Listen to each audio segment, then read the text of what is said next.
feels like dying. There's no worse feeling in the world, and I think that's why I train so much harder than anyone else. It's because I know what a loss feels like, and it's like a piece of my heart is ripped away forever.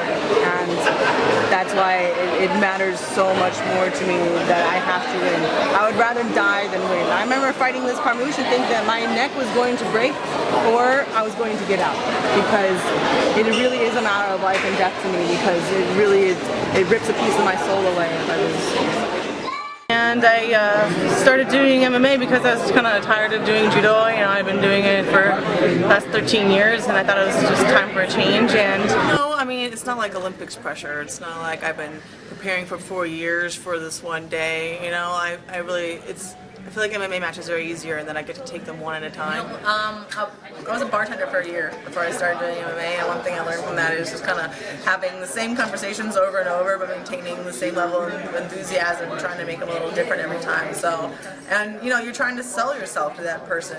You know, every single time a new person comes to the bar because you're working for tips. You know, so I just kind of try and draw a parallel with that. That with every interview, I'm trying to think of it as like, okay, I want this person to like me, and whatever questions they're asking, you know, just try and be as entertaining as possible. To fight me more than I need to fight her. I got a line of girls that are, you know, they all want to beat me up now, and who else is she gonna fight? Really, she's just gonna make improvising. Really, like the last time I fought that armbar I did, I never practiced it once. I just made it up on the spot. And really, when people say, "Oh, when you say you're improvising, you just don't want to tell what you're gonna do," really, I just make it up.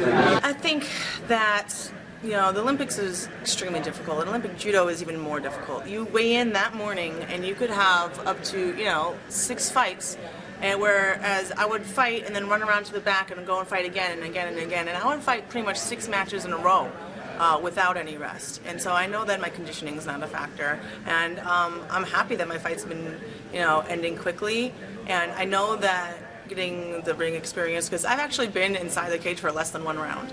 It's like of all my amateur and pro fights together, it's like something like 4 minutes something, you know, and I do need that experience to be in the cage for that amount of time. It's all my opinion, but you don't state your opinion all the time, you know, like I didn't walk up to you and be like, yo, you're tied. No, you know, because that's rude.